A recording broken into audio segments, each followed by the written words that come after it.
A lo largo de la historia, la humanidad ha erigido edificaciones monumentales que desafían el tiempo y la lógica. Pirámides, templos, murallas inexpugnables. Pero entre todas ellas hay construcciones mencionadas en la Biblia que siguen siendo un enigma.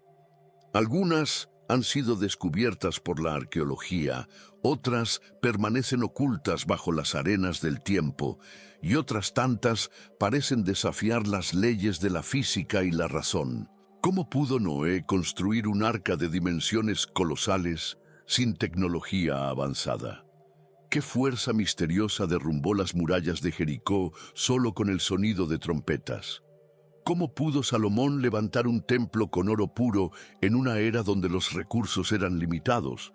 ¿Y qué ocurrió realmente con la Torre de Babel, cuya historia se entrelaza con el origen de los idiomas? Cada una de estas construcciones no es solo un vestigio del pasado, sino una prueba de la intervención divina en la historia humana.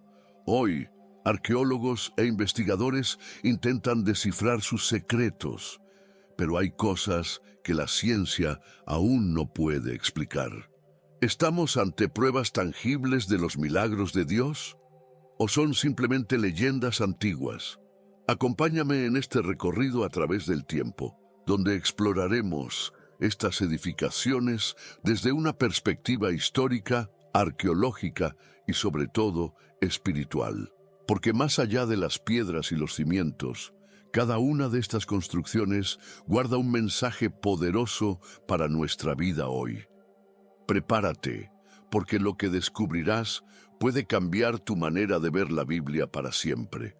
En un tiempo donde la maldad del hombre había llegado a su punto más alto, Dios decidió reiniciar la historia, pero no todo estaba perdido. Noé, un hombre justo y fiel, recibió una misión titánica: construir un arca capaz de resistir el diluvio universal. Sin maquinaria moderna, sin cálculos computarizados, solo con fe y obediencia, comenzó la obra que cambiaría el destino de la humanidad. ¿Puedes imaginar la escena? Cada golpe de martillo sobre la madera de ciprés resonaba como un eco de la advertencia divina. Las dimensiones del arca eran imponentes: 135 metros de largo, 22 de ancho y 13 de alto. Una estructura gigantesca, comparable a un barco de carga moderno. ¿Cómo pudo un solo hombre y su familia llevar a cabo tal empresa? La respuesta está en la determinación y en la guía de Dios. La arqueología bíblica ha encontrado evidencias de antiguas inundaciones en Mesopotamia, lo que refuerza la posibilidad de que un diluvio catastrófico haya ocurrido. No es casualidad que el monte Ararat haya sido señalado como el lugar de descanso del arca. Los vecinos de Noé lo miraban con incredulidad. ¿Construyendo un barco en tierra seca?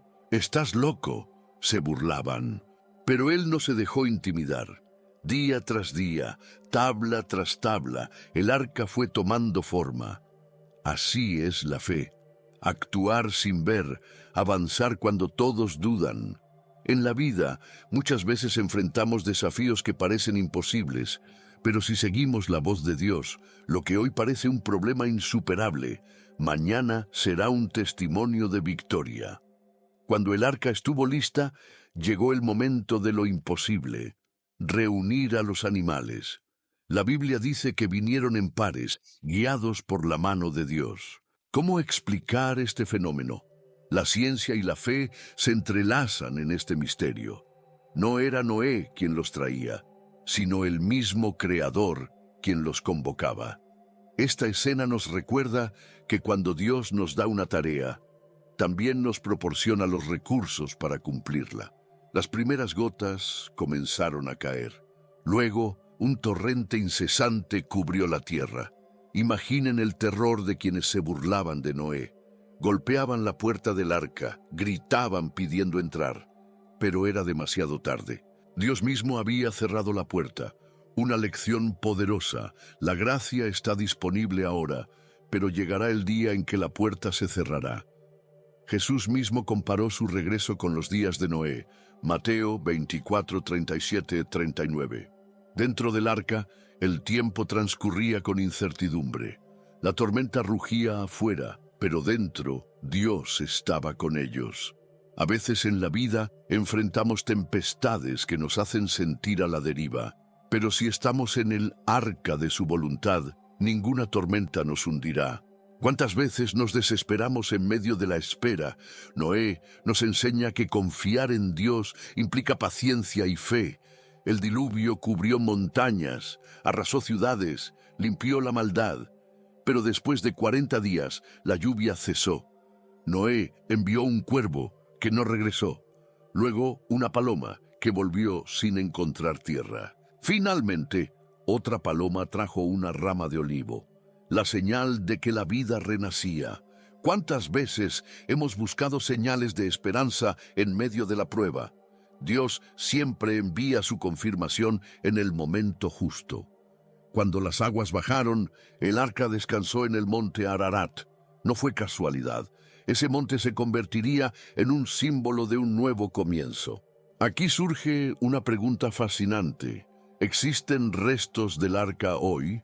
Expediciones han reportado estructuras de madera en la cima del Ararat, pero la respuesta definitiva sigue oculta. Un misterio que mantiene viva la fe y la curiosidad de arqueólogos e investigadores. Dios hizo un pacto con Noé.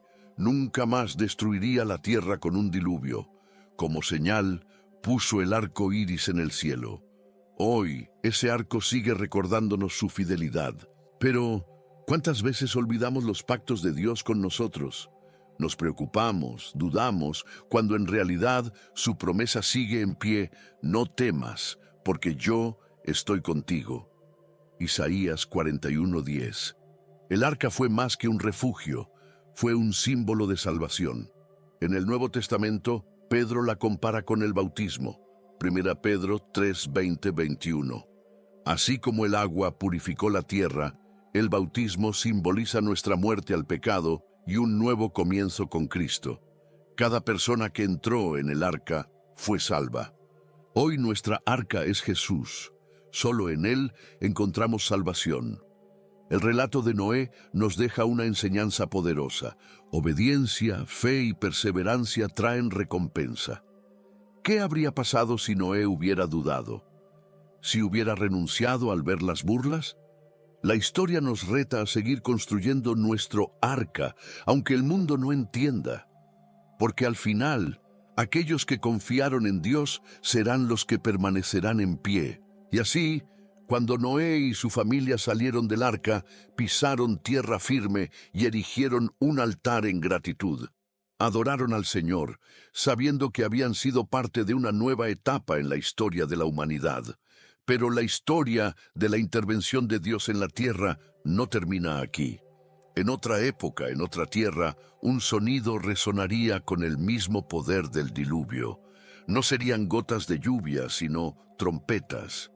No sería un arca, sino murallas que se desplomarían bajo la autoridad divina. ¿Alguna vez te has sentido perdido, desconectado de quien realmente eres, sin saber cuál es el plan de Dios para tu vida? La verdad es que no estás aquí por casualidad. Dios tiene un propósito para ti y quiero ayudarte a descubrirlo. Por eso, he creado 3 ebooks que transformarán tu camino con Dios. Haz clic en el enlace del comentario fijado y comienza tu transformación ahora. En la historia de Israel, hay momentos donde lo imposible se vuelve realidad. Uno de ellos ocurrió en Jericó, la ciudad fortificada que parecía indestructible. Sus murallas eran imponentes, una barrera que ningún ejército humano podía atravesar. Pero Dios no necesita catapultas ni arietes. Su poder se manifiesta de formas que desafían la lógica.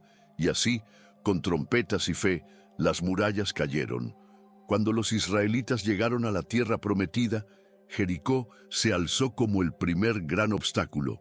Josué, el sucesor de Moisés, recibió una instrucción extraña: marchar alrededor de la ciudad durante 6 días en completo silencio y, al 7º día, dar 7 vueltas, tocar las trompetas y gritar. No era una estrategia militar convencional, sino un acto de obediencia y fe. ¿Cuántas veces Dios nos pide hacer cosas que no entendemos? La victoria no depende de nuestra lógica, sino de nuestra confianza en Él. La arqueología bíblica ha descubierto ruinas en Jericó, con signos de colapso repentino, lo que concuerda con la narración bíblica. Algunos sugieren que un terremoto pudo haber sido el instrumento de Dios. Pero, más allá de las explicaciones científicas, el mensaje es claro. Cuando Dios da la orden, lo imposible se vuelve posible. Imaginen a los habitantes de Jericó viendo a los israelitas marchar en silencio. Debieron haber sentido una mezcla de burla y temor. Estos son los invasores. Van a derribar nuestras murallas con caminatas. Pero cada día que pasaba, la tensión aumentaba. Dios estaba preparando el escenario para un milagro. Las trompetas que los sacerdotes tocaron no eran simples instrumentos, tenían un significado profundo. Eran shofares, cuernos de carnero usados en momentos sagrados. El sonido no solo anunciaba la guerra, sino también la presencia y el juicio de Dios. En nuestra vida hay momentos en los que necesitamos hacer sonar la trompeta de la fe, declarar victoria antes de verla con nuestros ojos. El séptimo día llegó. 7 vueltas, el sonido de las trompetas, un grito de guerra. Y de repente, la tierra tembló. Las murallas se derrumbaron como si fueran de arena, no por la fuerza humana, sino por el poder divino. ¡Qué escena tan impactante! Los muros que representaban la resistencia de los enemigos de Dios cayeron de una forma que nadie esperaba. La lección es poderosa. A veces enfrentamos murallas en nuestra vida que parecen inquebrantables. Puede ser un problema financiero, una enfermedad, una relación rota. Intentamos derribarlas con nuestras propias fuerzas y fracasamos. Pero cuando seguimos las instrucciones de Dios, cuando confiamos en su poder y actuamos con fe, las barreras caen en el momento adecuado. Pero aquí hay un detalle fascinante. La casa de Rahab, la mujer que ayudó a los espías israelitas, quedó en pie mientras el resto de la ciudad se desplomó. Esto nos muestra que Dios siempre guarda a aquellos que ponen su confianza en Él. Aunque todo a su alrededor se derrumbe, los que están bajo su protección permanecen firmes. Después de la victoria, Dios les ordenó no tomar ningún botín de la ciudad. Jericó era la primicia de la tierra prometida, y todo debía ser consagrado a Dios. Pero un hombre llamado Acán desobedeció y escondió oro puro y otros tesoros en su tienda. Su acto trajo juicio sobre Israel. Esta historia nos recuerda que la obediencia es clave.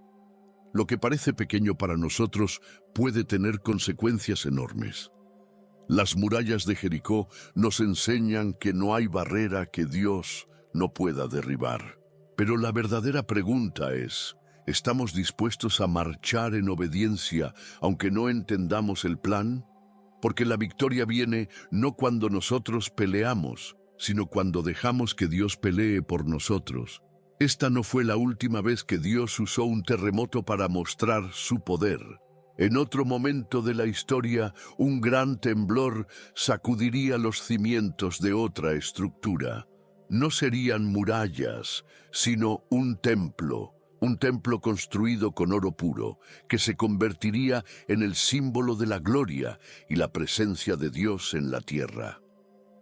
Después de años de errar por el desierto y conquistar la tierra prometida, Israel finalmente tuvo un hogar estable. Pero faltaba algo, un lugar donde la presencia de Dios habitara entre su pueblo. Así nació el proyecto más grandioso de la antigüedad, el Templo de Salomón, una construcción que desafió los límites de la ingeniería y que brillaba con el resplandor del oro puro. Salomón, hijo de David, fue el encargado de construir este templo. No era una simple edificación, sino el centro de la adoración a Dios. Sus dimensiones eran imponentes, con enormes columnas y una estructura cubierta de oro. En su interior, lo más sagrado, el arca de la alianza, símbolo de la presencia divina y del pacto de Dios con Israel. ¿Puedes imaginar la emoción de los sacerdotes cuando lo colocaron en el lugar santísimo? La construcción del templo requirió materiales traídos de todas partes: cedros del Líbano, piedras labradas sin martillos en el lugar y oro puro para los detalles. Todo debía ser perfecto, pues era la casa de Dios. Este nivel de excelencia nos enseña algo clave. Cuando hacemos algo para el Señor, debemos dar lo mejor de nosotros. No cualquier sacrificio, sino el más excelente. Cuando el templo fue terminado, se realizó la dedicación. Y aquí ocurrió algo impresionante. Una nube de gloria llenó el lugar, de tal manera que los sacerdotes no podían mantenerse en pie. Era la señal de que Dios había aceptado la obra. ¿Cuántas veces hemos sentido su presencia de forma tan real que nuestras fuerzas fallan? Ese momento en que su espíritu nos envuelve y nos confirma que estamos en el lugar correcto. El templo de Salomón fue más que una estructura. Representó la relación entre Dios y su pueblo. Cada sacrificio, cada oración que se elevaba desde allí era un recordatorio de que Israel dependía completamente del Señor. Pero la historia nos muestra que cuando el pueblo se alejó de Dios, el templo dejó de ser su refugio. Un lugar sagrado pierde su significado cuando el corazón de los que lo habitan se enfría. Siglos después, el templo de Salomón fue destruido por los babilonios como consecuencia de la desobediencia de Israel. El exilio babilónico fue un tiempo de juicio y aprendizaje. ¿Cuántas veces nos pasa lo mismo? Cuando nos alejamos de Dios, las cosas que antes nos daban seguridad se derrumban. Pero incluso en la ruina, Dios siempre deja abierta la puerta del regreso. Años después, los judíos volvieron del exilio y reconstruyeron el templo. Este segundo templo no tenía el esplendor del primero, pero guardaba algo aún más valioso: la promesa de que un día el Mesías caminaría entre sus muros. Y así ocurrió. Jesús, el Hijo de Dios, entró en el templo, enseñó en sus patios y purificó su adoración. El templo terrenal era solo una sombra de algo mayor. En el Nuevo Testamento, Pablo nos dice que nosotros somos el templo del Espíritu Santo. 1 Corintios 6:19. Ya no necesitamos un edificio de piedra para encontrarnos con Dios.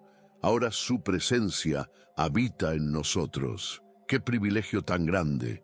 Pero, ¿qué pasó con el segundo templo? En el año 70 d.C. fue destruido por los romanos, cumpliendo la profecía de Jesús. Solo quedó en pie una parte de sus muros, el muro de las lamentaciones, que hasta hoy es un símbolo de la fe del pueblo judío. Muchos aún esperan la reconstrucción del templo sin darse cuenta de que el verdadero templo ha sido levantado en cada creyente. La historia del templo de Salomón nos deja una pregunta importante. Si nosotros somos el templo de Dios, ¿cómo lo estamos cuidando? ¿Está limpio, lleno de su presencia, o ha sido contaminado con cosas que no deberían estar allí? Recordemos que la gloria de Dios no habita en estructuras vacías, sino en corazones dispuestos a ser su morada. Pero la historia de la construcción no termina aquí. Hubo otra obra que desafió los límites del hombre, un edificio que intentó alcanzar el cielo mismo. No fue un templo para adorar a Dios, sino una torre para engrandecer el nombre del hombre. Fue entonces cuando Dios confundió las lenguas y dispersó a las naciones. En una época donde toda la humanidad hablaba un solo idioma, los hombres decidieron unirse en un proyecto ambicioso: construir una torre que llegara hasta el cielo. No era solo una obra arquitectónica, era un símbolo de orgullo y autosuficiencia. Querían hacer un nombre para sí mismos sin depender de Dios. Así nació la Torre de Babel, una de las construcciones más misteriosas de la historia. El relato bíblico nos dice que los hombres comenzaron a edificar la torre en una llanura de Mesopotamia. ¿Coincidencia? No lo creo. Esta región fue cuna de grandes civilizaciones y de imponentes construcciones llamadas zigurats, templos escalonados dedicados a los dioses. Uno de los más famosos fue Etemenanki, el templo de Marduk en Babilonia, que algunos creen que pudo haber inspirado el relato de la Torre de Babel, pero Dios observó su plan y vio algo peligroso. El hombre quería alcanzar la grandeza sin él. ¿Cuántas veces caemos en la misma trampa? Construimos nuestros propios zigurats, éxito sin principios, riqueza sin propósito, logros sin humildad. El problema no era la torre, sino el corazón detrás de ella. Dios intervino de una forma inesperada, confundió sus lenguas. De un momento a otro, los trabajadores no podían entenderse entre sí. El caos se apoderó de la construcción. Imaginen la escena. Arquitectos dando órdenes que nadie comprendía, obreros intentando coordinarse sin éxito, confusión total. La obra quedó inconclusa y los hombres se dispersaron por toda la tierra. Este evento marca el origen de la diversidad lingüística. Hasta hoy, la arqueología y la lingüística buscan rastros de este momento. ¿Cómo es posible que existan miles de lenguas diferentes? La ciencia aún no tiene una respuesta definitiva, pero la Biblia nos da una clave. Dios mismo cambió el curso de la historia. La Torre de Babel representa algo que sigue ocurriendo en nuestros días: el orgullo humano intentando reemplazar a Dios. Cuando confiamos solo en nuestras fuerzas, construimos torres que tarde o temprano se derrumban, proyectos que parecen grandiosos, pero que sin Dios no tienen fundamento sólido. Pero aquí hay un giro interesante. Miles de años después, en Pentecostés, ocurrió algo que revirtió Babel. Mientras los discípulos de Jesús estaban reunidos, el Espíritu Santo descendió y les hizo hablar en diferentes lenguas. Esta vez no fue para dividir, sino para unir. Lo que en Babel fue confusión, en Pentecostés fue restauración. Dios mostró que su plan no es separar, sino reconciliar a las naciones en Cristo. En la actualidad, muchos aún buscan reconstruir Babel. Algunos creen que el hombre puede resolverlo todo sin Dios, que el conocimiento y la tecnología son suficientes. Pero la historia nos muestra que sin Dios, cualquier imperio, cualquier proyecto humano, eventualmente colapsa. Así como la Torre de Babel quedó en ruinas, hubo otro gran edificio que también enfrentó destrucción. Esta vez no fue por orgullo humano, sino por la invasión de un imperio. Nos referimos al Segundo Templo de Jerusalén, una construcción que representó la restauración del pueblo de Dios después del exilio babilónico. Después de décadas de exilio en Babilonia, el pueblo de Israel regresó a su tierra con una misión clara: reconstruir el templo. La destrucción del templo de Salomón había sido un golpe devastador, pero Dios prometió restauración. Así comenzó la construcción del Segundo Templo de Jerusalén, un símbolo del renacimiento espiritual de Israel y de su relación renovada con Dios. La reconstrucción no fue fácil. Al regresar, los judíos encontraron su tierra devastada y llena de obstáculos. Muchos sintieron desaliento al ver que el nuevo templo no tenía la misma gloria del primero. Fue entonces cuando los profetas Ageo y Zacarías les recordaron que la verdadera gloria no estaba en el oro ni en la arquitectura, sino en la presencia de Dios en medio de su pueblo. Bajo la dirección de Zorobabel y el apoyo del sumo sacerdote Josué, el segundo templo fue finalmente completado. Ya no tenía el esplendor del original, pero su importancia espiritual seguía intacta. Los sacrificios fueron restaurados. La adoración volvió a centrarse en el Creador y la esperanza de la venida del Mesías se avivó en los corazones del pueblo.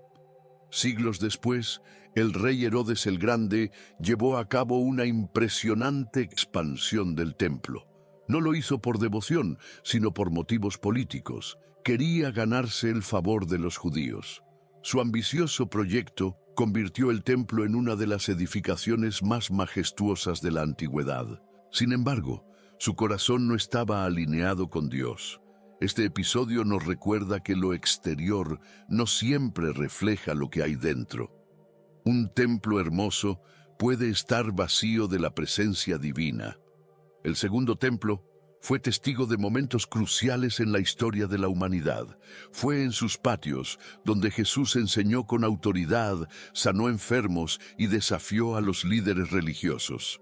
También fue allí donde, lleno de celo por la verdadera adoración, expulsó a los mercaderes que habían convertido la casa de oración en un centro de comercio.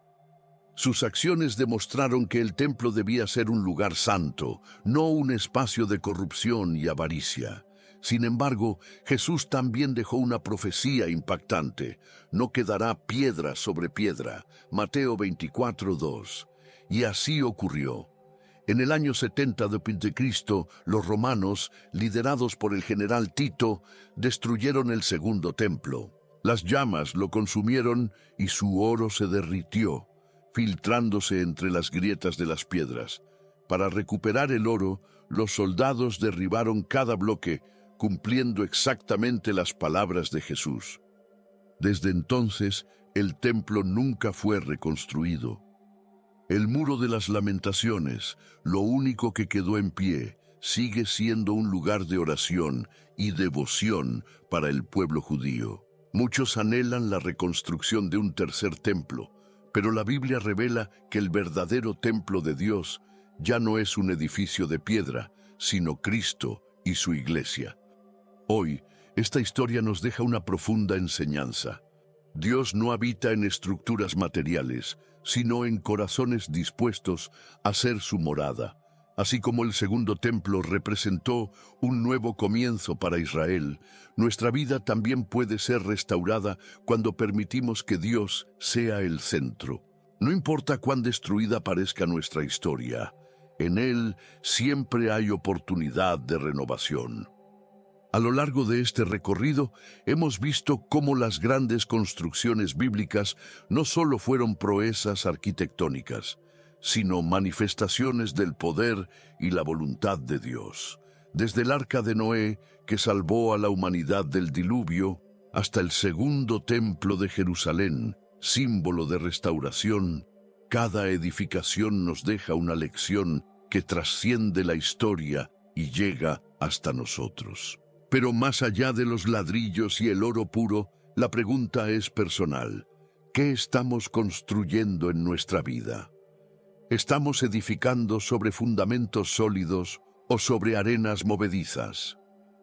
Jesús enseñó que quien edifica sobre la roca, es decir, sobre su palabra, jamás será destruido. Mateo 7, 24, 25. Estas construcciones fueron derribadas por el tiempo, la desobediencia o la voluntad de Dios. Sin embargo, hay un templo que jamás caerá, el que se edifica en nuestro corazón cuando dejamos que Dios sea el arquitecto de nuestra vida. Estamos permitiendo que Él construya en nosotros algo eterno. Hoy, elige ser parte de una obra que no se desmoronará con el tiempo. Dios te llama a levantar un templo en tu interior, a construir con fe, obediencia y verdad. Porque cuando permitimos que Él sea el fundamento, ninguna tormenta podrá derribarnos. Si este mensaje te ha hecho reflexionar, suscríbete al canal y activa las notificaciones para seguir explorando juntos los misterios de la Biblia. Comparte este video con alguien que necesite escuchar esta verdad y déjanos tu comentario. ¿Qué enseñanza te dejó esta historia? Las construcciones bíblicas nos han revelado un patrón fascinante. Nada en la historia sagrada ocurre por casualidad. Desde el diluvio hasta la Torre de Babel, cada evento, cada edificación y cada detalle tiene un significado oculto que solo se revela a quienes buscan con atención. Pero hay un misterio aún más profundo, uno que ha intrigado a creyentes, historiadores y científicos por siglos. ¿Cuándo nació realmente Jesús? La Biblia guarda pistas que, cuando se conectan, revelan una fecha sorprendente, diferente a la que el mundo ha celebrado por siglos. ¿Por qué los evangelios no mencionan un día exacto? ¿Qué nos dice el censo de César Augusto? ¿Cómo encaja el ministerio de Juan el Bautista en esta línea de tiempo? Y lo más impactante, ¿qué nos revela la estrella de Belén sobre el momento en que el Salvador vino al mundo? Si las grandes edificaciones bíblicas nos enseñaron que cada detalle tiene un propósito divino, imagina lo que podemos descubrir sobre el evento más importante de la historia, el nacimiento de Jesús. No te pierdas el próximo video, donde descifraremos las 7 pistas ocultas en la Biblia que revelan la verdadera fecha del nacimiento de Cristo. Haz clic en el siguiente video y prepárate para un descubrimiento que cambiará tu perspectiva.